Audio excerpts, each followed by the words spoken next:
반갑습니다. 쾌붕이 여러분, 하드웨어를 사랑하는 남자 쾌이사존 지름입니다. 혹시 여러분들은 이런 노트북으로 게임을 얼마나 하시나요?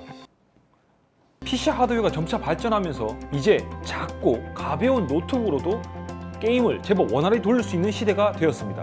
저사양 게임들만 말하는 게 아닙니다.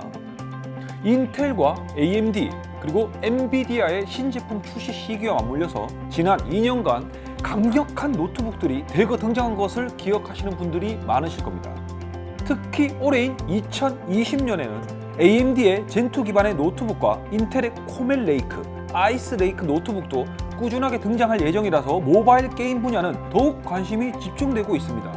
하지만 노트북으로 게임을 즐길 수 있는 시대는 펼쳐졌어도 작고 가벼우면서 게임까지 가능한 노트북은 여전히 찾기 힘듭니다. 특히 이런 울트라북 제품들은 확실히 게임을 즐기기 위한 제품은 아니죠. 간단한 문서 작업이나 동영상 감상 목적으로 제작되었기 때문에 아무래도 크기나 휴대성 이런 부분들은 좋지만 높은 사양을 요구하는 작업에는 한계점이 명확합니다.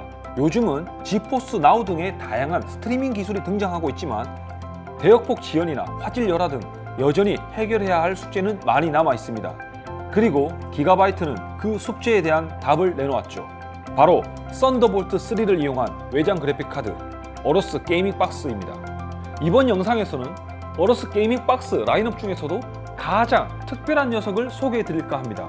어러스 RTX 2080 Ti 게이밍 박스입니다. 기가바이트 어러스 RTX 2080 Ti 게이밍 박스는 마치 ITX 시스템을 보는 것처럼 높이가 낮고 길쭉하게 생긴 제품입니다. 자연스러운 공기 흐름을 만들기 위해서 사방에 에어홀이 뚫린 것이 특징인데요. 이전에 어러스 게이밍 박스를 기억하시는 분들이라면 크기가 조금 더 커졌네 하는 생각을 하실 수 있습니다. 크기가 커진 것은 이번 제품에 무려 RTX 2080 Ti가 탑재되었기 때문이죠. 게다가 RTX 2080 Ti에서 발생하는 열을 식혀주기 위해 2열 일체형 수랭 키트를 품은 워터퍼스 제품군이 탑재되었습니다. 작은 크기를 지녔으면서도 안정적인 쿨링 성능을 기대해 볼 수 있겠군요. 후면도 한번 살펴볼까요? 다양한 입출력 포트가 먼저 눈에 띄는데요. 그래픽카드답게 DP 포트 3개와 HDMI 포트 1개가 기본적으로 배치되어 있고 RTX 20 시리즈부터 버추얼 링크용으로 활용되기 위해 탑재한 USB Type-C 포트도 빠지지 않았습니다. 그 옆으로는 간혹 정상적인 동작이 되지 않을 때 빠르게 문제를 해결할 수 있도록 리셋 버튼도 마련되어 있네요.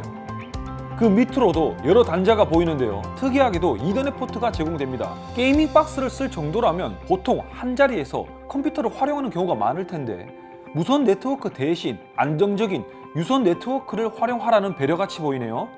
이 밖에도 제품의 핵심이 되는 썬더볼트 3 포트와 AC 전원 단자, USB 3.2 젠 1 포트 2개가 함께 마련되어 있습니다. 자, 이제 실제 성능을 확인해 볼 차례인데요. 6코어 12스레드의 인텔 i7 9750H가 탑재된 에어로 15 클래식 SA 모델로 테스트를 진행했습니다.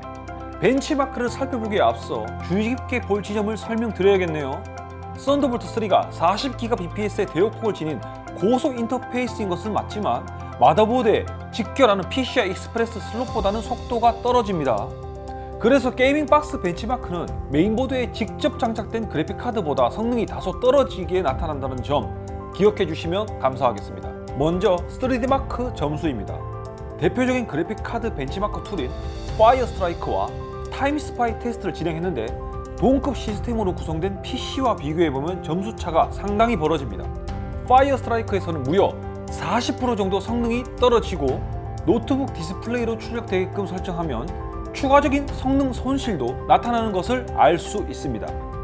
다음은 4종 게임 성능 측정 결과입니다. 게임 성능 역시 3D마크와 비슷한 성능 패턴을 보여주는데 CPU 성능 영향이 크면 클수록 성능 차가 더욱더 벌어집니다. 스타워드 제다이, 오더의 몰락을 제외한 나머지 게임에서 성능 차가 눈에 확 띄네요. CPU의 영향력이 높은 Full HD 해상도라서 그런 것일까요? 성능 격차가 심한 3종 게임은 4K 벤치마크도 간단히 진행을 해봤습니다. 4K 환경에서 테스트 벤치 시스템과 외부 디스플레이로 출력한 게이밍 박스를 직접 비교해 보았습니다. 확실히 FHD 해상도보다는 성능 격차가 많이 줄었지만 여전히 성능 차이가 발생하고 있습니다. 사실 이 부분은 외부 장치로 연결해야 하는 이 GPU의 한계점이기도 하지만 충분한 쿨링이 이루어지지 않아 CPU의 성능을 100% 온전히 발휘할 수 없는 노트북 환경이라는 점도 고려해야 합니다.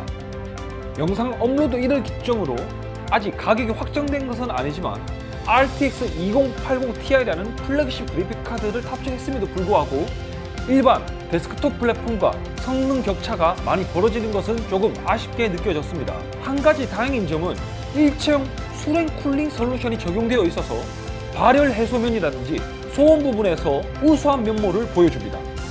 FHD 해상도에서 GPU 로드율이 100%에 도달하지 않는 점을 고려해 4K 해상도도 함께 테스트를 해보았는데요. GPU 온도는 60도 근처에서 머물고 있어서 상당히 낮게 유지됩니다. 소비 전력 역시 4K 해상도에서는 로드율이 조금 더 상승해서 평균값이 증가하기는 하지만 최대 소비 전력은 크게 차이를 보이지는 않았습니다. 노트북과 게이밍 박스가 온전히 연산을 위한 통신만 하려면 결코 게이밍 박스의 외장 디스플레이를 물리는 것이 정답입니다. 노트북 디스플레이를 활용했을 때 일부 게임에서는 프레임과 무관하게 스터터링 현상이 발생하기도 했습니다.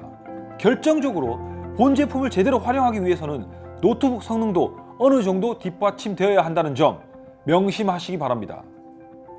퀘이사존 판단으로는 고해상도 디스플레이에 물려서 고사양 패키지 게임의 경우 60프레임의 방어 목적, 그리고 온라인 게임의 경우 100프레임 이상을 바라보려고 하는 유저에게 최적의 조합이 아닐까 생각이 듭니다. 주변 지인들을 보더라도 이거를 외부에 들고 다니기보다는 밖에서는 노트북으로 업무를 보고 집에서는 게이밍 박스에 연결해 게임을 즐기는 형태로 활용하는 상황이 많으니까요. 지금까지 어로스 RTX 2080 Ti 게이밍 박스를 다각도에서 분석해 보았고요. 저는 퀘이사존 지름이었습니다. 감사합니다.